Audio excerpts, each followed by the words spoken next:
তোকে দিয়ে দিলাম, তো আর ঘর যাই না, অন্য গ্রামে ঘর, আমার লোক খুঁজতে হয়, তো আমার ঘরেই কাজ করবি, তোকে বেতন দেবো, তুই জায়গাটায় ঘর করে নিবি। চলে বলুন সুবহানাল্লাহ। এইভাবে তখন মুসলমান এত ইমানদার ছিল, তখনকার মানুষ জায়গা দিয়ে দিয়েছে। দুটো ভাই এক প্লেটে ভাত খেয়েছে, এক ঘরে 4 ভাই বাস করেছে, কোনোদিন ঝগড়া হয়নি। এখন 2 ভাই শিক্ষিত, দুজনার বিয়ে হয়েছে, বলে মধ্যখানে পাঠিয়েছেন দে তোর মুখ দেখবো। ঠিক বলছি না ভুল বলছি? এখন শুনে নেন, শাশুড়ি বয়ে মিল নাই, বয়ে বয়ে মিল নাই, যায় যায় মিল নাই, মা বিটিতে মিল নাই, বুনে বুনে মিল নাই, স্বামী স্ত্রীতে মিল নাই, বাপ বেটাতে মিল নেই। আপনি বলছেন নামাজ পড়ে জান্নাতে যাব? শুনেলেন, নামাজ কার হক বাবা? কথা বলুন। আল্লাহর হক। রোজা আল্লাহর হক, নামাজ আল্লাহর হক, আপনি যতগুলো ইবাদত করবেন আল্লাহর হক। আল্লাহ কিন্তু কিয়ামতের দিনে যে কঠিন হিসাবটা নেবেন সেটা হচ্ছে বান্দার হক। তুমি তোমার বাবা মায়ের সঙ্গে কি ব্যবহার করেছো, তোমার ভাইয়ের সঙ্গে কি আচরণ করেছো, তুমি ভাইয়ের হক কেমন আদায় করেছো, প্রতিবেশীর হক কেমন আদায় করেছো। এই যে মসজিদে আপনারা দান করলেন, এটা আপনাদের হক। দানটা বড় জিনিস নয়, কি বললাম? হক। আর এই যে মসজিদ, শুধু মসজিদ কমিটির দায়িত্ব নয় যে এই মসজিদের দেখভাল করবে। যদি আপনি দেখেন কেউ উজু করতে এসে পানি নষ্ট করছে, আপনি মুসল্লি হিসাবে আপনার কর্তব্য, ভাই পানি নষ্ট করো না। অনেকজন দেখবেন আমাদের দেশে কি করে, কলটা খুলে দিয়ে মাথা মোছা করছে, গল্প করতে করতে করে না, গল্প করছে, ভাই তোর জমিটা চাষ হয়ে গেল, এগুলো আর পানি চলছে, আল্লাহর কাছে হিসেব দিতে হবে, নিষেধ করবে। এই রমজান মাসে অনেকজন এসে মসজিদে শুয়ে থাকে, থাকে না? দুপুর বেলায় রোদ লেগেছে, ঘরে মসজিদে ফ্যানটা চালিয়ে শুয়ে আছে। কেন? ঘরে যাও, মসজিদে শুবে না, ওই ফ্যানটারও হিসেব দিতে হবে আল্লাহর কাছে। এই যে আজকে আমাদের জামাতি ভাইরা এসছে, শুচ্ছে, মসজিদে আপনি শুতে পারেন, যেই শোক, কিন্তু মসজিদে কেতা না বিছিয়ে নিচেই শুতে পাবেন না। বুঝতে পেরেছেন না? পারেন না? মসজিদে বিনা কিছু বিছন না পেতে শোয়াটা একদম কঠোর ভাবে নিষেধ। তার কারণগুলো বলে দিই। অনেক যুবক ছেলে আছে, সাধারণ লোক আছে, সে দেখলো তার নাইট ফলস হয়ে গেল, মানে নাপাক হয়ে গেল, মসজিদে নাপাকি লেগে গেছে, সে খালিতে শুয়েছে, গরমকালে নাপাক লেগে গেল, সে কিন্তু ভয়ে আর কেউ কি বলেনি, মসজিদটা নাপাক হয়ে গেল। বুঝতে পেরেছেন না? পারেন? ওই জন্য কিছু বিছিয়ে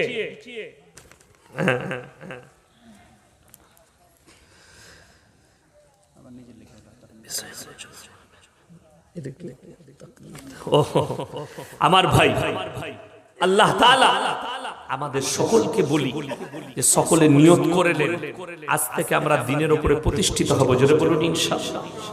অবশ্যই।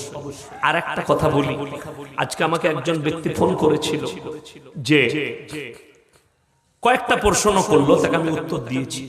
দেখুন, বড় বড় যারা জ্ঞানী আছে তারা কোনোদিন কোন বড় আলেমের, বড় দায়ী কখনো কেউ বিরোধিতা করেন। বিরোধিতা বলতে বলি, ইমাম আবু হানিফা রাহমাতুল্লাহ আলাইহি, ইমাম শাফি, ইমাম মালিক, ইমাম হাম্বল, এদের যদি কেউ বদনাম করে সে কিন্তু অপরাধী। সে যেই হোক, যে বেটাই হোক, সে অপরাধী। আমার কাছে শুনে নেন। দ্বিতীয় নম্বর, কেউ যদি বলে যে ইনাদের এই 4 ইমামের কথা কোনো মানা যাবে না, আমি বলি তোমার যদি যাচাই করার পরে মনে হয় যে ইমাম আবু হানিফার এই কথাটা ভুল, তুমি যদি যাচ করে পাও ইমাম আবু হানিফা নিজে বলেছেন, ওটাকে ফেরিয়ে দাও, তুমি সঠিকটা নাও। কিন্তু শুধু তাই নয়, শুনে নেন, রাফাদাইন ইমাম শাফির নজদিকে আছে, কোন মৌলবি রাফাদাইনকে বিরোধিতা করতে পারবে না। ইমাম শাফি রাহমাতুল্লাহ আলাইহি তিনি রাফাদাইনের পক্ষে সাই দিয়েছেন। ইমাম আবু হানিফা রাহমাতুল্লাহ আলাইহি বিনা রাফাদাইন করেছেন, রাফাদাইন তিনি নিষেধ করেছেন। এরকম যেমন মক্কার ইমামরা জানাজার নামাজে একদিকে সালাম ফিরে, কদিকে? একদিকে। মক্কায় ক রাকাত তারাবি হয়? কথা বলেন না কেন? হ্যাঁ, 20 রাকাত তারাবি হয় মক্কা মদিনায়, 20 রাকাত, এটা ভালো করে জানবেন। মক্কায় একদিকে সালাম ফিরা হয় জানাজার নামাজে, যারা হজে গেছেন তারা দেখবেন ইমাম একদিকে সালাম ফিরে। কেন? এটা হচ্ছে ইমাম আবু হাম্বল না মালিক আহমদ বিন হাম্বল রাহমাতুল্লাহ আলাইহির কওলে এটা আছে একদিকে সালাম ফিরা। শুধু তাই নয়, একটা কথা বলি, আমাকে সেই ছেলেটা প্রশ্ন করে বলল যে ইমাম আবু হানিফাকে কেন মানবো, তাইলে তো মুশরিক হয়ে যাবো মানবো। আমি বললাম ঠিক আছে, তুমি কি মানবে? বলে বুখারীকে মানবো। আমি বললাম হ্যাঁ হারাম কর বুখারীকে আর ইমাম আবু হানিফাকে। তুই যদি বুখারীকে মানিস তাও তো তুই মুশরিক, ঠিক কি না?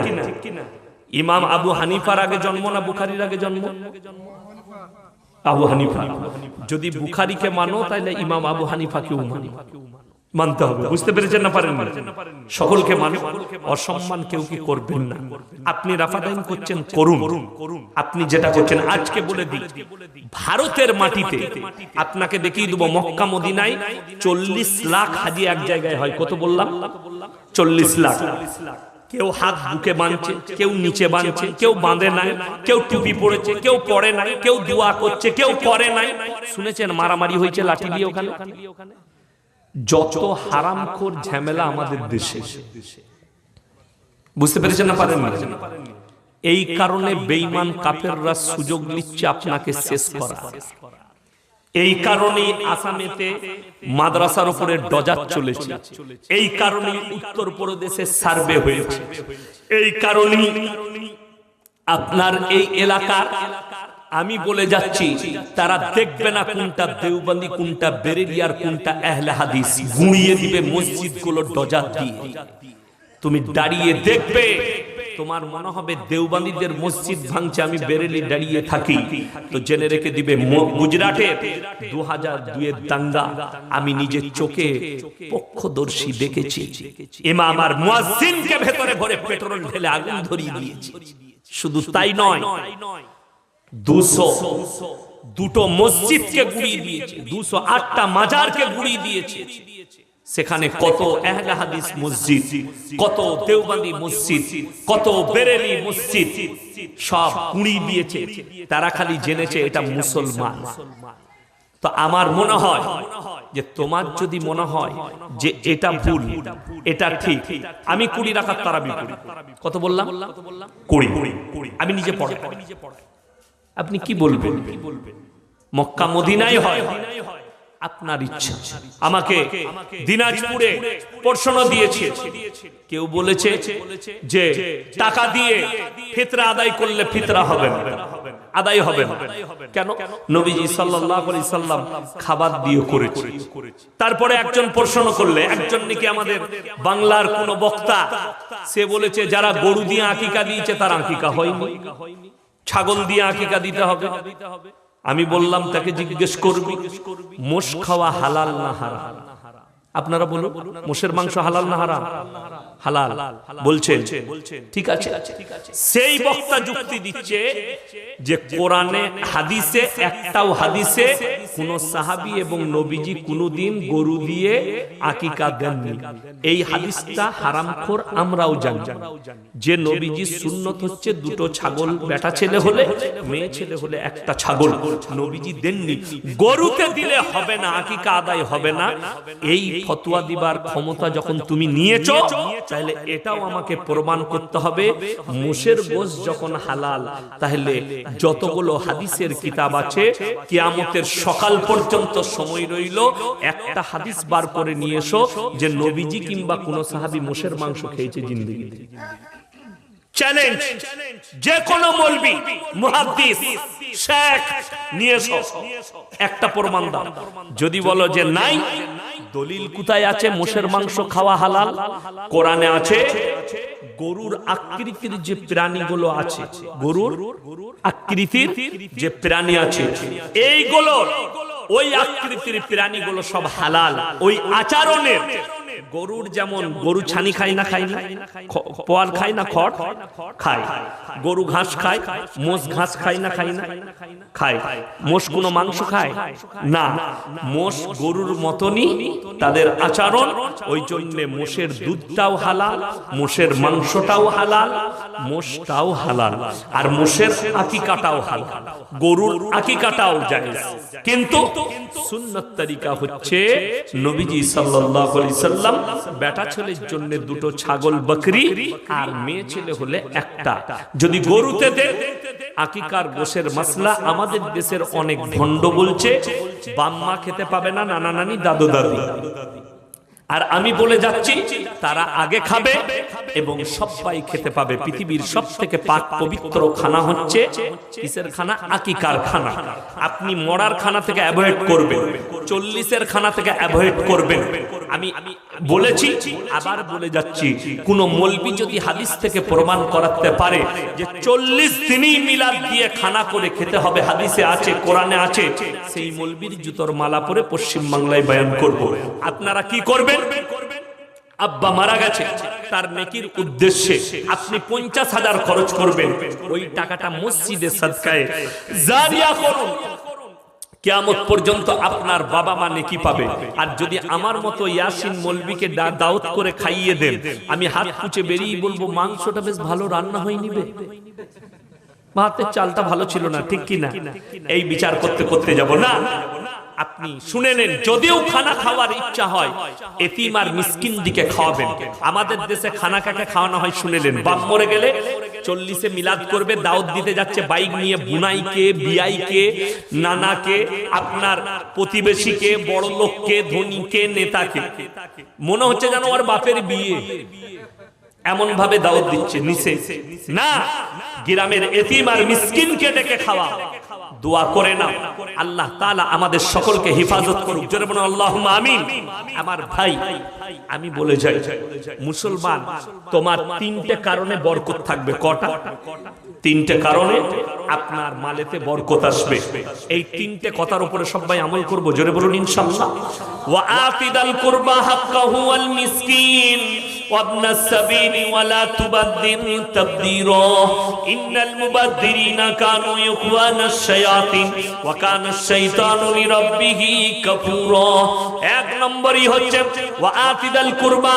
সবথেকে প্রথমে তোমরা তোমাদের কাছের গরিবকে দাওয়াত দেবে। তারপরে শোনো, তোমার কাছের গরিব যে আছে তাকে দান করবে। ওয়াল ইয়াতামা ওয়াল মাসাকিন। তারপরে তোমরা দেখবে এতিম আর মিসকিন কে আছে। ওয়াবনাস সাবিলি ওয়ালা তুবাদদির তাবদীরা। তারপরে তোমাদের মধ্যে যারা মুসাফির আছে তাদের সঙ্গে তোমরা ভালো ব্যবহার করবে। সবাই করব, জোরে বলুন ইনশাআল্লাহ।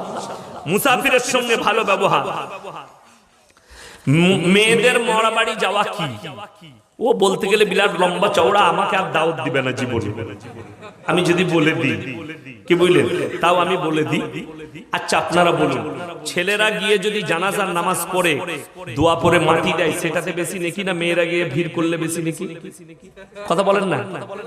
ছেলেরা গেলে, বাবা তোমার অমুক মারা গেছে, তোমার মামা হয়, তুমি একটু চলে যাও, গিয়ে এক কাজ করবে, তোমার মামির সঙ্গে দেখা করবে, দিয়ে বলবে যে মা আমাকে পাঠালো, পর্দার খিলাপি হবে বলে মা আসেনি, 2 দিন পরে এসে দেখা করতে, দেখা করে যাবে। আমার কোনো কাছের আত্মীয় আমাদের মারা গেলে আমার মা হয়তো রাত্রে যায়, আমার মা আমাদের স্ত্রীরা রাত্রে দেখা করে আসে।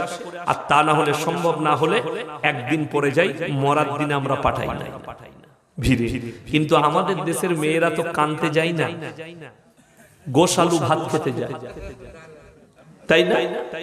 বড় কষ্ট লাগে। কাঁদার ডিজাইন তো ফেরেশতারা গায়ে থাকে না। আমার আব্বাকে বলছিলাম একবার, আব্বা মাদ্রাসায় অফিসে মাঝে মাঝে বসি, বাপ বেটা এক জায়গায়, তো আমি বলছিলাম আপনি 50 বছর জলসা করছেন, এখনো মরা ঘর বন্ধ করতে পারলেন না। কেউ মেয়েদের, কেউ কোথায় ইসলামপুরে মারা গেছে, ইয়াম্মা শাড়ি পরে গাড়িতে গিয়ে বসে পড়লো। বেটা বলছে কোথায় যাবি গো তুই? বলে জানি না, তোর বাপের ফুপুর বোনের অমুকে তমুক করে একটা কুটুম বলে দিল, যা বুঝে কর। আর ও জানে না কে মারা গেছে। যখন ইসলামপুরে ঢুকছে তখন বলছে খালা তুই কি করে মরে গেলি? খালা বলছে ওলো দেখে কানলো, আমি মরিনি, তোর খালু মরেছে। ও জানে না কে মরেছে। ও আন্দাজে গেছে, ও তো খেতে গেছে। কি বুঝলেন, আমাদের দেশে কি বুঝলেন, আমি তখন তালবে ইলম, আমার দাদি মারা গেছে, আমি মাদ্রাসায় পড়ি, তো আমি গেছি সকালবেলায়, তো দেখছি অনেকজন আব্বার, অনেকগুলো আমার আব্বার খালা, কি বুঝলেন, আমার দাদি অনেকগুলো, তো আমার নিজের দাদি অনেক আগে মারা গেছে, খুব ভালোবাসতো আমাকে, খুব নেক ছিল আমার দাদি। তো আমি গেছি সকালবেলায়, সব কাঁদছে, আব্বা জানের খালাই তো বোনরা, একজন একটু বেশি কাঁদছে। আমি মনে মনে চিন্তা করলাম, আল্লাহ অতি ভক্তি চোরের লক্ষ্য, তাই তাই দিয়ে এত কাঁদছে। যখনই একটু ভিড় হয়ে গেছে, তখন সে কাঁদতে কাঁদতে বলছে, আল্লাহ জানুব আমার জুতোটা লুকিয়ে রাখলো, কেউ নিয়ে পালিয়ে যাবে না, হাতে জুতো মনে আছে। কি দুঃখ করছে বুঝতে পারছেন, জুতো মনে রেখেছে, তাহলে ওটা কিসের কান্না? ওয়ামাকারু ওয়ামাকারাল্লাহু ওয়াল্লাহু খায়রুল মাকিরিন। শোনো, আল্লাহর কসম করে বলছি, মৃত্যুটা একটা বাহানায় আল্লাহ মৃত্যু দান করে। মারা গেলে কাঁদবে, বুকে ব্যথা হবে, কিন্তু সুর করে করে কেঁদো না, চোখের পানি ফেলাও, মায়ের দিকে বলবো পর্দার খেয়াল রাখবেন, জান্নাতের উত্তর অধিকারী হবেন। কোরআনে আছে ওয়াদরিব খুমুরিহিন্না আলা জুনুবিহিন, হে নারী তুমি পর্দা নির্ধারিত করো, কোনোদিন ধর্ষিতা হবে না, লাঞ্ছিত হবে না, বিপদে পড়বে না। চলুন আগে তৃতীয় নম্বরটা যেটা, সেটা হচ্ছে মুসাফিরের দোয়াকে আল্লাহ কবুল করেন। আজকে আপনাদের কাছে মুসাফিরকে আমি, আল্লাহ মুসাফিরের দোয়াকে কবুল করেন। আমার ভাই আজিজুল ভাই অনেক টাকা চেয়েছে আপনাদের কাছে, আমি কিন্তু বেশি চাইবো না। যারা মসজিদকে ভালোবাসে, হাদিসে আছে জাকিরা গচ্ছিত সম্পদ, কিয়ামতের দিনে মানুষ হাউ হাউ করে আল্লাহর কাছে কাঁদবে, আমি যদি দুনিয়াতে আরো কিছু দান করে আসতাম, আমার জন্য মঙ্গল হতো, আমার জন্য ভালো হতো। আল্লাহর কসম, এই মসজিদের এক একটা রেত, এক একটা বালি, এক একটা ইট আল্লাহর কাছে সাক্ষী দেবে। তোমার পয়সায় যে মানটা লাগবে সে আল্লাহর কাছে সাক্ষী দেবে, আর কিয়ামতের দিনে এটার বদলা আল্লাহ আপনাকে ফেরত দেবেন। কোরআনের পারা কটা আছে বাবা? 30টা পারা আছে। আমি বলবো 30 জন ভাই 500 করে টাকা তাড়াতাড়ি ফটফট করে কে কে আমার হাতে দিবেন, আর একটু মুলাকাত করে যাবেন। 30 জন ভাই, যদি না থাকে লিখিয়ে দেন। আমি মায়ের দিকে বলবো, আপনাদের মধ্যে যদি কেউ থাকে 30 জন, 30 পারা কোরআন, 30টা 500 টাকার নোট আপনারা দেন। আমি মুসাফির, আমি দোয়া করব। জানেন, আমি জলসা শেষ করে মালদায় ঢুকবো, ওখানে আরাম করব, বেলা 12টায় বের হব। উত্তর দিনাজপুর বর্ডারে জলসা আছে, জলসা করে বাড়ি ফিরবো। কালকে আবার, পরশু আবার মুর্শিদাবাদের জীবন্তীতে আছে, তারপরের দিন ধুলিয়ান, বাড়ি ফিরে গিয়ে আবার ধুলিয়ান আসবো, আবার তারপরের দিন উত্তর 24 পরগনা। মাশাআল্লাহ, কি নাম বাবু? তোমার নামটা পরিবর্তন করবে, ঠিক আছে? সুইট মল্লিক, আচ্ছা মাশাআল্লাহ। উজ্জ্বল ভাই 50 টাকা আর 500 টাকা আর 50 কেজি রড, মাশাআল্লাহ। নগদ টাকা 500 টাকা দিবেন। শামসুল মল্লিক 100 টাকা নগদ, 400 টাকা বাকি, মাশাআল্লাহ। 3 জন হলো। কি নাম বাবু? আশরাফুল, আশরাফুল বাবাজি, উনি 500 টাকা নগদ দিয়েছে আমার ভাই। আচ্ছা, আপনার 500 টাকা আর 1500 টাকা, আচ্ছা 500 টাকা আর 1500 টাকা বাকি, এটা লেখেন আগে। এখানে লিখিয়ে দেন, নূর ইসলাম মল্লিক, মাশাআল্লাহ। কি নাম বাবু? আবু বক্কর ভাই, তিনি 2000 টাকা দিয়েছেন। 2000, আপনি কি আর 1000 বাড়াতে হতো? কি ইনশাআল্লাহ, জাযাকাল্লাহ। কি নাম বাবু? রাকিবুল, মাশাআল্লাহ। কি নাম বাবু? আমিরুল শেখ, 100 টাকা পরে দিবেন, মাশাআল্লাহ। আল্লাহ দানকে কবুল করুক। আমার ভাই আমিরুল শেখ 100 টাকা বাকি। আর কে আছেন? 500 করে টাকা। কেউ চলে যাবেন না, আমি দোয়া দেবো, দোয়া নিয়ে যাবেন। কি নাম? আকবর ভাই 200 টাকা নগদ, 300 টাকা বাকি, মাশাআল্লাহ। কি নাম? মাশাআল্লাহ, আল্লাহ দানকে কবুল করুন। নূরজালম 3000 টাকা, 500 টাকা লগত, 2500 টাকা বাকি। মাশাআল্লাহ। কেন আর 200 টাকা হলো না? নাই, 200 টাকা পরে দিয়ে দিবেন ইনশাআল্লাহ, 1000 টাকা পূরণ। জাযাকাল্লাহ। কি নাম লিখবো? কি নাম লিখবো? 200 টাকা বাকি। মইনুল ভাই, 1000 টাকা লগত, 800, 200 টাকা বাকি। কি নাম? রাজিবুল। 300 টাকা, 200 টাকা পরে। রাজিবুল, 300 টাকা লগত, 200 টাকা বাকি। হ্যাঁ, আবুল বাসার 5 খান সিমেন্ট। আবুল বাসার ভাই 5 খান সিমেন্ট। মাশাআল্লাহ। একটা কথা বলে, একটা নসিহত করে দিই, মায়েরা, আরো একজন 200 টাকা দিয়েছে। এটা কে? আচ্ছা যাই বটে, আল্লাহ আর ভালো বউ জুটি দেন। রোজিনা বিবি 500 টাকা। রোজিনা বিবি 500 টাকা, 100 টাকা লগত, 400 টাকা বাকি। রোজিনা বিবি কি কি নাম? নাইরুল ইসলাম, 200 টাকা লগত আর 800 টাকা বাকি। কি নাম বাবু? সিরাজুল মল্লিক ভাই, 1000 টাকা লগত। আল্লাহ দানকে কবুল করুক। মতিন, 200 টাকা লগত, 300 টাকা বাকি। মাশাআল্লাহ, আলহামদুলিল্লাহ। আরো একজন ভাই 500 টাকা দিয়েছেন। মাশাআল্লাহ, আল্লাহ দানকে কবুল করুক। আচ্ছা, বে নামে একজন 250 টাকা দিয়েছেন, মায়েদের ওই দিক থেকে দিয়েছেন। জাযাকাল্লাহ, আলহামদুলিল্লাহ। আচ্ছা, মায়েদের ওই দিক থেকে চাইবো ইনশাআল্লাহ।